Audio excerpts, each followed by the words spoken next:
தொண்டர்களை குடும்பமாக பார்ப்பதாக கூறும் விடியா முதல்வர் ஸ்டாலின் தொண்டர் ஒருவரை முதலமைச்சராக முடியுமா என அதிமுக பொதுச் செயலாளர் எடப்பாடி கே பழனிசாமி கேள்வி எழுப்பினார். செங்கல்பட்டு மாவட்டம் மதுராந்தகத்தில் சூறாவளி தேர்தல் பிரச்சாரத்தில் கழக பொதுச் செயலாளர் எடப்பாடி கே பழனிசாமி ஆற்றிய உரையை தற்போது பார்க்கலாம். இங்கே வந்து பாருங்கள், இங்க மக்கள் வெள்ளத்தை பாருங்கள், கடல் போல் காட்சியளிக்கின்றது. இதுவே அதிமுகவுடைய கூட்டணியுடைய பலம் என்று நிரூபிக்கிறது. அதிமுக கூட்டணியுடைய வலிமையை இந்த கூட்டம் நிரூபிக்கின்றது. கிராமத்திலே சொல்லுவார்கள், விளையம்பரின் முளையிலே தெரியும் சொல்வார்கள். வருகின்ற வெற்றி இந்த மக்கள் வெள்ளமே சாட்சி. ஆகவே நாம் எதை பற்றியும் கவலைப்பட தேவையில்லை. மக்கள் நம் பக்கம் இருக்கின்றார்கள். இன்றைக்கு நாம் மக்களோடு கூட்டணி வைத்திருக்கின்றோம். அப்படிப்பட்ட வலிமையான இயக்கம் நம்முடைய இயக்கம். இந்த நாடாளுமன்ற தேர்தலிலே தமிழ்நாடு உட்பட பாண்டிச்சேரி உட்பட 40 இடங்களிலும் நம்முடைய கழகம் கூட்டணி வெற்றி பெறும். விளவங்கோடு இடைத்தேர்தலிலும் அதிமுக வேட்பாளர் வெற்றி பெறுவார்.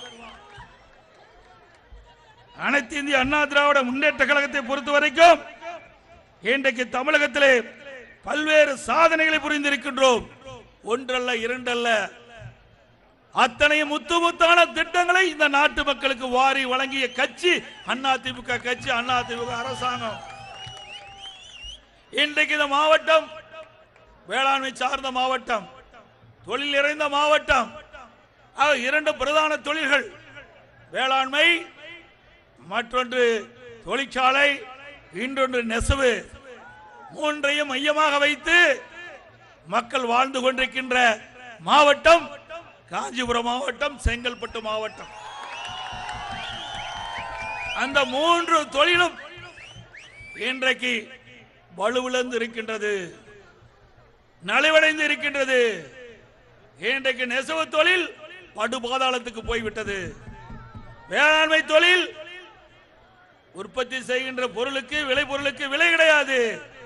தொழிற்சாலை இன்றைக்கு இயங்குவதே கேள்விக்குறியாக இருக்கின்றது. இப்படிப்பட்ட நிலையில் நாம் தேர்தலை சந்திக்கின்றோம்.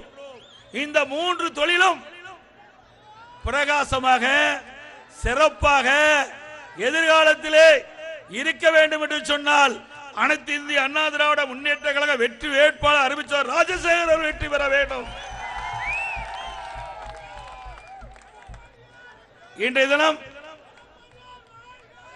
தமிழ்நாடு மட்டுமல்ல, இந்திய நாடே தமிழ்நாட்டை நோக்கி பார்த்துக் கொண்டிருக்கின்றது. இன்றைக்கு தமிழ்நாட்டில் இருக்கின்ற அரசியல் கட்சியிலே வலிமையான கட்சி அனைத்து இந்திய அண்ணா திராவிட முன்னேற்ற கழக கட்சி. நம்முடைய கட்சி பாரதிய ஜனதாவோடு கூட்டணி வைத்திருந்தோம். இப்பொழுது கூட்டணியிலிருந்து விலகிவிட்டோம். ஆனாலும்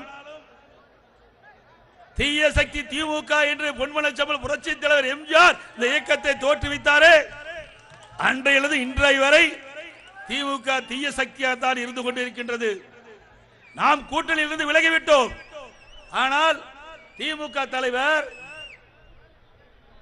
திரு ஸ்டாலின் அவர்களும் திரு உதயநிதி ஸ்டாலின் அவர்களும் எல்லா பொதுக்கூட்டத்திலும் பேசுவது இன்னும் பாரதிய ஜனதாவோடு கள்ள தொடர்பு வைப்பதாக சொல்லிக் கொண்டிருக்கின்றார்கள்.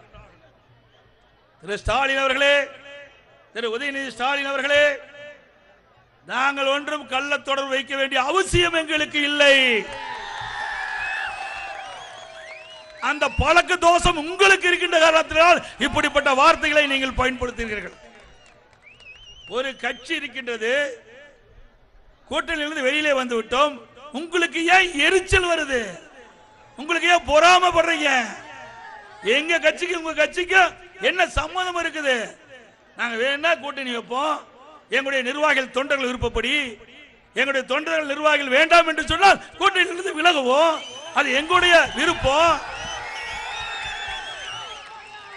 நீங்க இடையில வந்து ஏன்னா எல்லாத்துக்கும் காரணம் தோல்வி பயம் வந்துட்டது. இப்பவே தோல்வி பயம் வந்துட்டது, தோல்வி ஜுரம் வந்துட்டது. அதை ஏதோ பேசிக் கொண்டிருக்கின்றார் அப்பாவும் மகனும். திரு ஸ்டாலின் அவர்களே, இது அனைத்து இந்திய அண்ணா திராவிட முன்னேற்ற கழக தொண்டன் எடுத்த முடிவு. நான் இங்கே இருக்கின்ற தொண்டரின் ஒருவனாகத்தான் இருந்து பேசிக் கொண்டிருக்கின்றேன். உங்களை போல் தலைவனாக இல்ல. தொண்டனோடு தொண்டன் இருந்தால்தான் என்ன கஷ்டம் நஷ்டம் துன்பம் துயரம் எல்லாம் தெரியும். திரு ஸ்டாலின் அவர்களே, நீங்கள் வந்த பாதை வேறு, நான் வந்த பாதை வேறு. நான் இந்த கட்சிக்கு உழைத்தேன், தலைமைக்கு விசுவாசமாக இருந்தேன். எங்களுடைய நிர்வாகிகளும் தொண்டர்களும் என்னை பொதுச் செயலாளராக பார்த்து அழகு பார்க்கின்றார்கள்.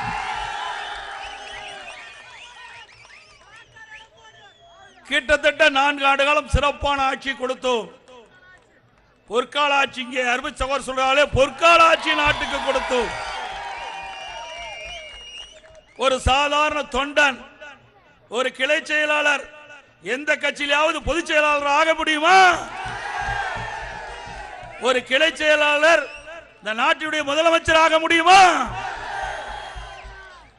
உனக்கு தில்லு திராணி தகரீம் இருந்தா சொல்லு. எங்க குடும்பத்தை தவிர்த்து வேறொருவர் கட்சிக்கு, திமுக கட்சிக்கு தலைவராக வருவார் என்று சொல்லிப்பார். எங்க குடும்பத்தை தவிர வேறொருவர் எங்களுடைய கட்சி வெற்றி பெற்றால் நிச்சயம் வெற்றி பெறாது. அப்படி ஒரு கால் வெற்றி பெற்றால் முதலமைச்சர் ஆக்குவேன் என்று சொல்லு. முடியாது. சொன்னாவே பதவி பறிச்சிருவாங்க.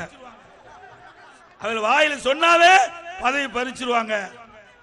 இன்னும் சொல்றார், எப்பொழுது பார்த்தாலும் எடப்பாடி பழனிசாமி திமுக பத்தி அவதூறா பேசுறாரு.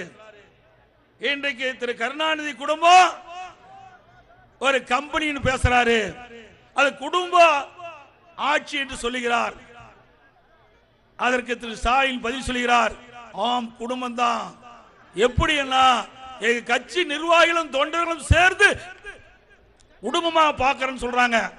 யாரு? கட்சி நிர்வாகிகளும் தொண்டர்களையும் சேர்த்து அவரை குடும்பமா பாக்குறாங்க. நானும் அதான் சொல்றேன்.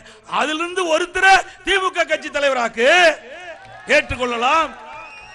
அதிலிருந்து ஒருவரை உங்களுடைய கட்சி வெற்றி பெற்று ஒரு வேலை வந்தால் அவரை முதலமைச்சராக்கு. அதெல்லாம் ஆக்க மாட்டாங்க. அதுக்கு இவரு பெற்றெடுத்த மகன் தான் வாரிசா வர வேணும்.